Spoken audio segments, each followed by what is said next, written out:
Hi, my name is Jeremy Stark, and I'm with Evergreen Growth Marketing. Today's video, I wanted to focus on what you can do for online reputation repair. If you could, please give us a like, hit that like button. Also, if you could subscribe below. First, I wanted to start off, what exactly is an online reputation and who is this video for? Online reputation is your customers or your clients.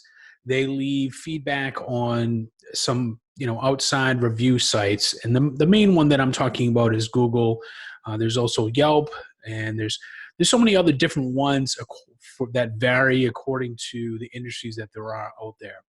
But customers nowadays are searching for the reviews of just businesses in general every single day before they actually make a purchase or they use your service. In fact, most people are, even if they do get somebody is telling them about a business, recommending a business from an actual person, people are still going online to actually look at the reviews of that particular business.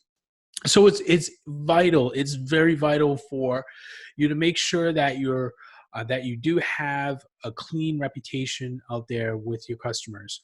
Most people nowadays, they're not asking for reviews. They're and you may just very well be new, but if you've been around for 10 years and say you only have maybe 5 reviews, or if you've been around the same amount of time and you just don't really have many, you have a lot of negative reviews out there, maybe there might be a customer that just didn't have a good experience, and it's not really a reflection on your business. So you might have tried to do something right, or your employees may have done something. But what happens is, most people, if they have a positive experience, they may not necessarily leave it on your actual business feedback. They'll definitely go out there if it's negative, though. So you may only have so many reviews, and if you have a couple of negative reviews, then that's going to reflect badly. It's going to bring down the percentage or the number of stars based off of that. What are some things that you can do to repair your online reputation? First, I want to start off by saying is that there is no black hat methods. There's no tricks. There's no fast, easy way to do this. And if somebody tells you they can do it fast, is probably against some terms of service of some of these feedback portals like Yelp or Google or some of the other ones that they do have. There's probably something in there. So you don't want to pay, obviously, for for reviews. You don't want to make incentives for your previous customers to give you a review. You don't want to do those things. What I find most businesses I've worked with, there's basically the top things that you can do to repair. First off is, do you have a email list of your previous customers? If you don't have an email list, maybe you have some records. Some businesses may have it stored in their a contact relation management software, or even you may have it in your invoices, say with QuickBooks or with other business software that you have where you've contacted the customers. It's really vital that you get this list of these previous customers. Even if your business does go back quite some time and you've never asked for feedback, but having this list will give you one of the best tools that you can do. You can send out an email to your previous customers and ask them to give you a review. Now, obviously, if you have quite a few, there's other ways that you want to go about doing this, because you want to just blast out 1,000, 2,000 emails. There's services and softwares and stuff that you'd want to use so that you're trickling those out there. But the main point is that you do want to ask your previous customers for giving you reviews, especially if you did good service. That's really what I find a lot of businesses, they're actually not asking their customers for the feedbacks. And there's varies for many different reasons. They may feel like, well, they'll just go out there and they'll do it, and they'll know exactly how to do it. But unfortunately, it's not the case with a lot of people. They either just don't know how to do it, they just don't have time, or they just forget about it. They just you may have provided a good service, but people just get busy, so they're not going to do it. So really is you want to gather your list and you want to actually ask for the customer. The second thing that's really important to do that is to make sure that that you actually claim your listings, your business listings, whether it be Google My Business or Yelp or some of the other ones, maybe Facebook. Make sure that you are actually showing up as that business, because you want to position yourself where you are in business and you're active for it. The thing that you need to do is if you do get negative reviews or you have a negative review, it's best that you have some type of response out there for those particular reviews. And being signed up for those different directories is going to allow you to know when those come in, because you would get notified of those particular when somebody does leave a negative review. And that will ultimately help you going forward. If you do have any, you can be on top of it, because people understand that nobody is going to have a perfect review. In fact, if you do have a perfect review, then chances are there's something else that's going on there. And some people don't actually believe that. It's actually more believable to have, like say a 96% or 97% than 100%, for so long. And I'm not saying anybody that's 100% is not honest, but some people do. They have that in the back of their minds as far as what they would expect for it. And nobody's going to expect anything perfect. There's always going to be something that may go wrong with some customer, and it might be just something very simple. And some people are just, they just go straight for the review, and then they may have gotten a resolution after that, and they just never went back and changed the review. Being signed up for those different directories is going to give you the notice when somebody does do it, and you want to make sure that you're actually targeting you want to make sure that you follow up with those negative reviews and be very professional. You don't want to put something like, personal or attacking the person for doing it. Just, have some, it's always good to have some type of language up front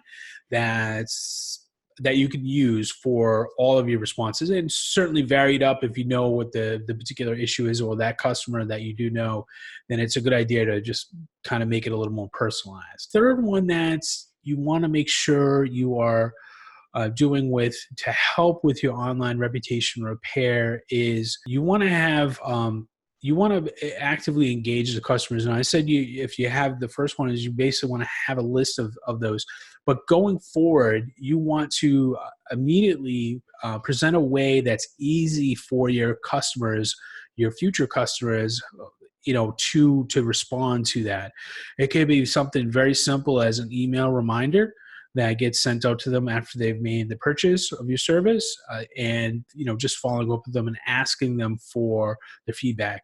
It's really best to make sure that you do have some type of way to communicate to them, and that you're also doing it more than once, because people are going to forget. They're going to get an email, hey, how's my service here doing? Can you give us a feedback on it? We'd love to hear from you. Well, yeah, chances are they're looking at it on their phone, and they get a phone call from somebody else, and then they forget about it, delete the email, whatever. It just happens. People get busy. Things go on and move on.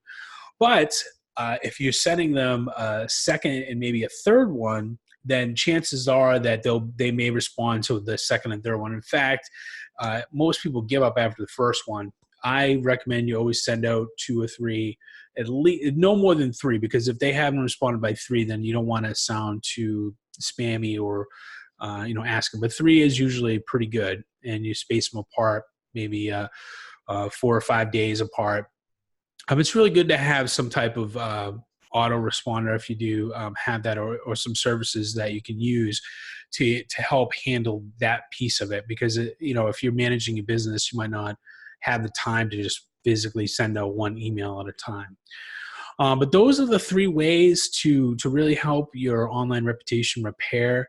The other tip that I would give is you want to just be honest with these customers, and always, and maybe train your actual employees to tell them up front that you are going to provide the best service. And then when you do provide the best service, you are going to ask them for their feedback in advance. So right as you're starting the sales process, the service process, you're setting the expectation that you're going to provide the best services possible, and you're going to give the best product, service, or whatever you have up front. And then you're going to ask them for feedback after the experience. So if you're priming them at the beginning of it, and then your employees may be following up, after you've already given the service or the product, and they're saying, we'd love to send you out a feedback. You'll get it in the mail, the email. Please respond back to it. You're basically priming them to get used to, they're going to eventually get that email, and they're more likely to leave our feedback for you. So hopefully these tips have helped you. On this channel, I'm going to be talking more about business building tips that you can have, whether it be in marketing or other tips that will help your business grow, doing certain simple little things that you can each and every day. Checking off those boxes is really what you need to do to move your business forward and to grow and expand. But starting with your online reputation is vital important. It is definitely a way to get more customers. So it's one of the things that you can do if you're proactive and you stay on top of it. You can repair your online reputation. Like I said, just follow up with your previous customers. Maybe just raising up the amount of reviews that you get will make that maybe the negative review that you received go down, because it will, obviously it's an average. So really doing those things and then just moving forward, and just each and every customer that you have, you want to make sure you ask them. You want to be proactive. It's not something you want to do just whenever you think about it. You want to have system in place that does capture those reviews for you. Well, if this has helped, if you could please give us a like, hit that like button. Also, if you could subscribe below, and that'll be really helpful. We're a new channel, so we'd love to get new subscribers, obviously, and we'll give you some tips as much as we have when we get. And I'll see you in the next video.